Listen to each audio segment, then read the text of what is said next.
Justin's in a kid is in a shooting slump, like he's been in 7 for 28 in the last 7 games. He's obviously not afraid to still shoot it. Does that come from you? Do you tell him, hey, if it's good, fire it, or? I think they understand. Wow, that seems loud. Louder than normal. As a shooter, I think you have to have that mentality. I would obviously like him to shoot better than 25%. I don't think that Med or he have shot the ball very well over the last 2 or 3 games, and we need that. Bibbs is our best perimeter defender. He's always going to guard the best perimeter offensive player, so he provides value.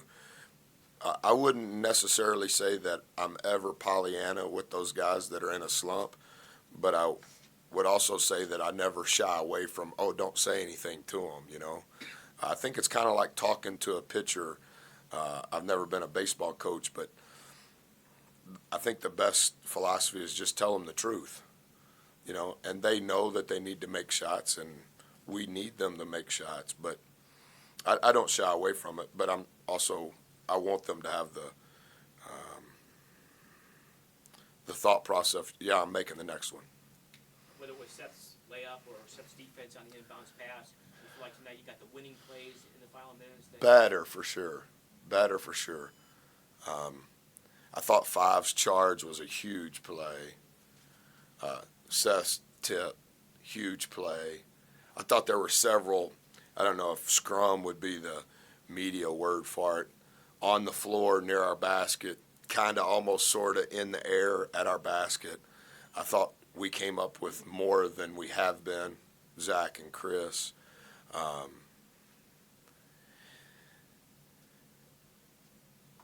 It's such a fine line.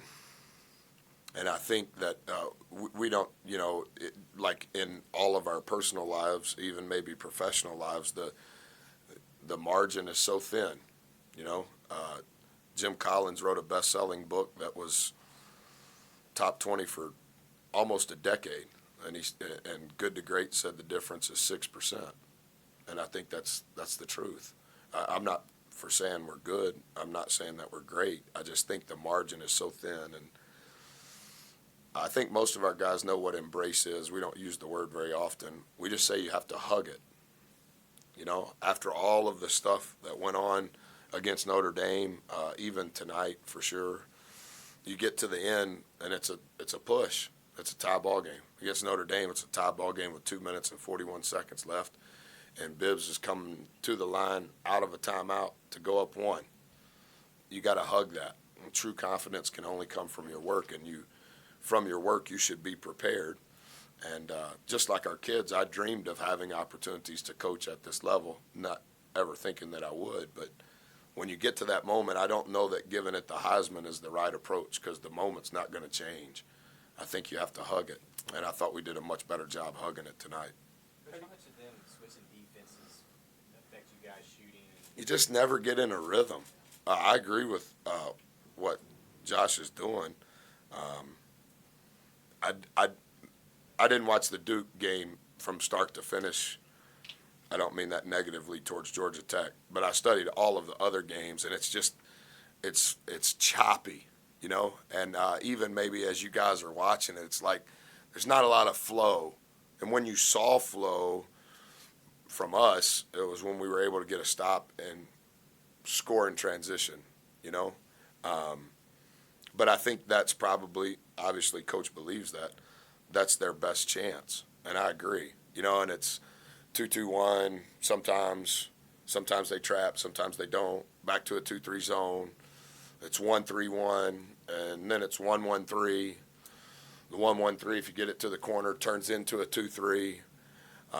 Sideline out of bounds. You know, you call a timeout and it's sideline out of bounds. They're going to be in a 1-1-3, and as soon as you initiate offense on the first pass, they're going to go trap it. So it's just hard to have a flow, have a routine. And I do think that it impacted us, and I think that's why he does it. Sorry about that. It was my fault. Coach, how valuable is it to have guys like Parkin Robinson? Robinson had 8 rebounds today, even though he wasn't shooting the ball well. That can finish the play with the rebound and then push it in transition. When you guys aren't getting a lot of live ball turnovers, or Yeah. the flow isn't there. Yeah, for sure. I thought 5, even though statistically, offensively, that was his worst game of his career, I thought it was his best game on the glass. He was our second leading rebounder. He was probably the smallest guy that played tonight. And I do think that it's big, and I agree with what you said. We are fast because multiple guys have a license. That's what we call it when you get a defensive rebound. If you can drive, then you get to bring it. Obviously, Chris has a license, as does 5, but I thought he was really big on the glass. How big of an issue was Lammers inside? It seemed like he was able to score, but also defend the rim pretty well for them. Well, he leads the league in block shots.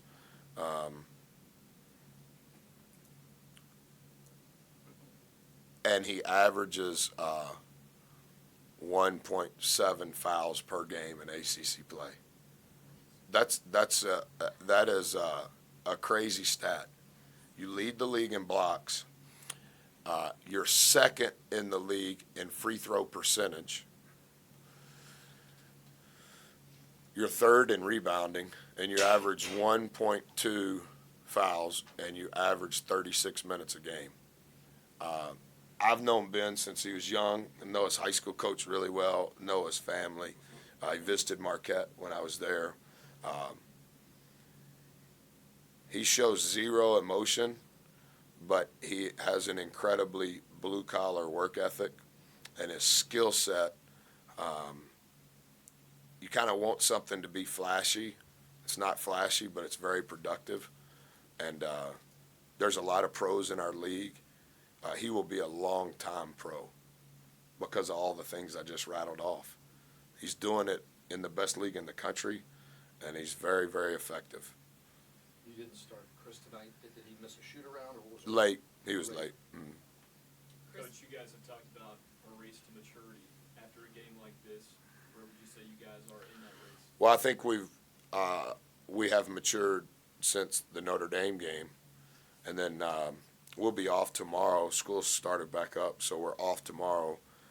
And then from Sunday to Sunday, you could argue it's a really big week, just like any other coach would say. We play 3 games in 7 days. All 3 are nationally televised, and 2 of them are on the road. We have not been the greatest team on the road. So it's another opportunity for us. We will be forced to have to mature even more if we're going to have a chance in any of those games. I don't know what the game scores were tonight, but Boston College is very similar to Georgia Tech, just a faster version. Clemson runs more plays than anybody now that Jamie Dixon has left the league. They have a pro, and so it'll be a really big week for us. We're thankful for this one, and I do think that we matured. We'll have to mature some more in order to have success between now and the next time I talk to you. Chris obviously came out of high school really highly regarded, but did he get here with the versatility that we're seeing him play with, or is that something he's developed? I talked to him for a long time yesterday. I just happened to we practice here as when we can, obviously, and we were going back over to the Han Hurst to watch tape and eat, and it just so happened that 5 and Chris were walking next to me on the way over there, and we were having that type of conversation. And I don't know that there's any conclusive evidence on how to answer it. I thought he started his freshman year okay, but it's so hard to judge someone in 11 games, and I think 1 or 2 were a true road game, 2 were a neutral site game. And I also think that the other guys that are around Chris have matured too. But he missed 12 games, and he missed 33 practices during those 12 games. But when he came back, he knew really nothing because he hadn't had any live reps. And at that moment in time, that was the most consecutive ACC wins since Virginia Tech has been in the ACC, won 6 in a row. Now, he didn't have the numbers he has here. He wasn't in the condition that he is to be able to play the minutes that he has. So it's hard to say. You know, if he would have played all 35 games last year, would he be even better? Odds are he would. We recruited him because I love who he is. I love his family. I think his motor runs at a really high pace. I love guys, versatile switchables that can play a ball screen however you want, do whatever you want on offense. And I think he's just always around the ball. And sometimes that aggressiveness leads to mistakes, but I think as he's learning to play and playing more, he's making less and less mistakes, and he's growing into having some maturity on the floor in the decisions. Offensively, he's so gifted at making the game easier for everybody else. He's always, I think he had 5 assists. He's second on our team in assists in conference play. So, yeah, he's second. So I think he's 1 behind 5 through 6 games. How did that come? Golly, that's 33%. That's only 33% of the games. I'm sorry. No, I was just saying that's a conversation that just came up naturally. Like, wow, you're really good. With our kids? Or when you were walking with. Oh, I love old people, and I love young people, and I love special need people. The people that are in this group, I love my wife. That's it. And I love Christina. I'm not very good with people my age. If you're real old, I'll like you. If you're really young, I'll like you.